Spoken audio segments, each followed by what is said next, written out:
은퇴 시점에 맞춰서 알아서 자산을 배분해주는 TDF 펀드가 퇴직연금 대표 상품으로 자리 잡았습니다. 올해 1분기에만 1조 원 넘는 자금이 유입됐는데요. 다양한 TDF 상품 선택 시 투자자들이 고려해야 할 점과 자산 배분 전략까지 함께 살펴보겠습니다. 함께 가보시죠.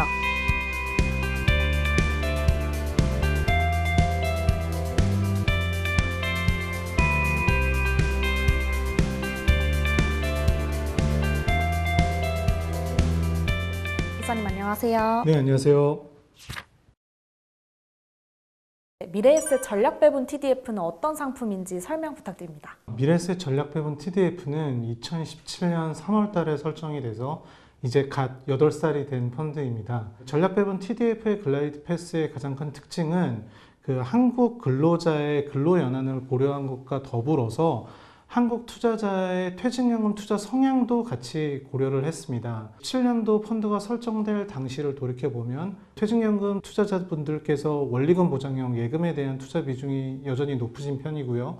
그리고 실적 배당형 상품 중에서도 한국 주식과 채권으로 이루어진 한국 채권 혼합형에 대한 투자가 많았습니다. 전략배분 TDF 같은 경우는 단순히 주식과 채권으로 나누는 게 아니라 수익이 발생되는 원천을 분석을 해서 자본 수익, 멀티 인컴, 시장 중립, 기본 수익 전략으로 4가지로 투자 앵글을 가져갔던 부분이 좀 다른 점인 것 같습니다. 네, 올해 1분기에 미래에셋 TDF 상품에 자금이 많이 유입이 됐는데 이 비결이 어떻게 된다고 보시나요? 첫 번째는 2월 28일에 한국증권학회에서 TDF를 주제로 학술 발표회가 있었습니다. 한국 타겟데이 펀드 가입자들이 그냥 단순히 성과가 아니라 위험 조정 성과를 고려를 한다는 부분이 나왔거든요. 과거에는 단순히 퇴직연금을 운용을 하실 때 수익률만 보다가 위험을 감안한, 변동성을 감안한 수익률을 보신다는 측면에서 스마트한 투자자들이 많이 늘어났다. 두 번째는 디폴트 옵션입니다. 작년 12월부터 금년 2월 달까지 전략배분 TDF에 유입된 설정액을 보면 약 45% 정도가 디폴트 옵션에서 유입이 된 경우거든요. 그래서 이런 부분은 17년도 설정 초기에 자금이 유입됐던 부분과는 좀 달라진 모습인 것 같습니다. TDF를 포함한 펀드에서 이제 투자자들이 수익률을 가장 많이 고려하잖아요. 근데 수익률 말고 또 다른 고려 사항이 있다면 어떤 게 있을까요? 위험 조정 수익률을 같이 보시기를 추천드리고 있습니다. 위험 조정 수익률이라는 거는 동일한 위험 내에서 어느 정도의 수익을 산출했는지를 나타내는 지표인데요.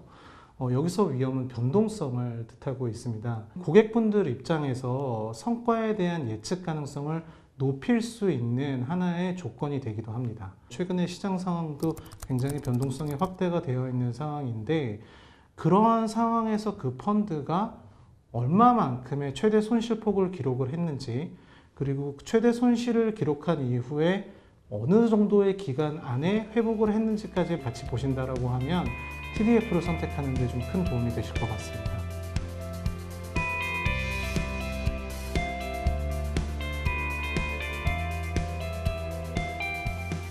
상무님 안녕하세요.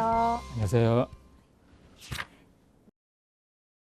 네, 미래에셋 ETF로 자산 배분 TDF 어떤 상품인지 소개 부탁드립니다.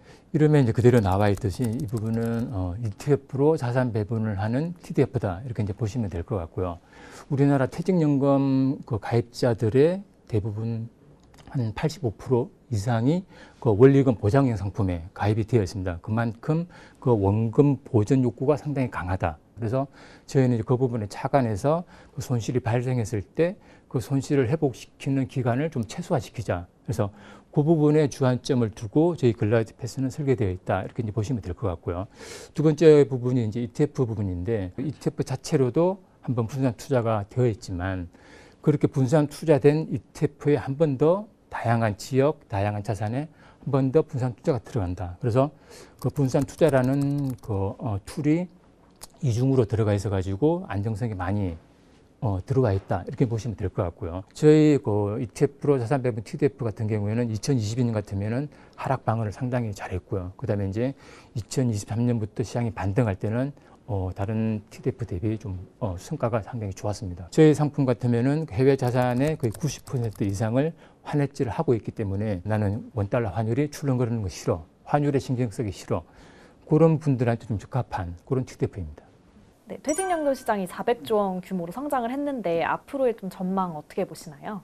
재작년에 보면은 이제 퇴직연금 쪽에서 디폴트 옵션이라는 제도가 들어왔고, 그다음에 올해는 보면은 실물 이전이라는 또 제도가 하나 더 들어왔습니다. 그 원리금 보장형보다는 실적 배당 상품 쪽으로 좀 성장이 좀 많이 가시가 될 것 같고요.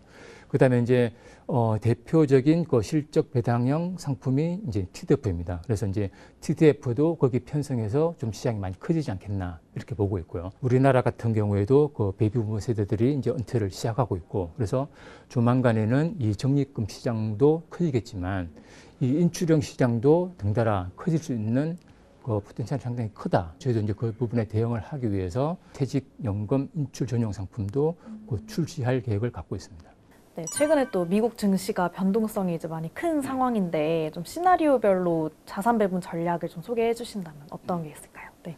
관세 협상이 만약에 이제 지지부진하게 계속 지지를 끈다. 그러면 아마 지금처럼 그 변동성이 계속 확대되는 그 국면이 오래 갈 수 있다. 이렇게 이제 보면 될 것 같고요. 자산 배분 측면에서 본다 그러면은 위험 자산인 주식 비중은 줄이고, 그다음에 이제 안전 자산인 채권하고 금 비중은 확대하는 그 전략이 이제 유효할 것 같고요.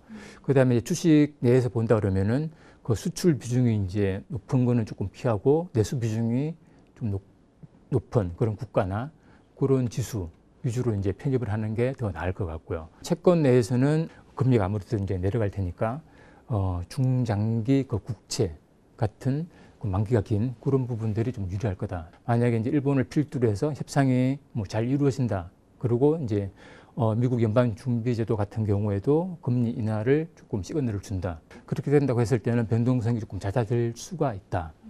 자산 배분 측면에서는 그동안 이제 좀 낙폭이 심했던 주식이 상대적으로 이제 유리할 거고요. 유럽이나 뭐 중국보다는 미국이 워낙 많이 빠졌기 때문에 그 미국의 좀 탄력이 단기적으로는 크지 않을까. 그렇게 이제 보고 있는 상황이고, 일단 채권 내에서 본다 그러면은 미국의 이제 중장기 국채 쪽으로 해지 수요가 많이 쏠렸는데 그 부분은 조금 이제 많이 좀 드러내는 게 유리하지 않을까. 네, 그렇게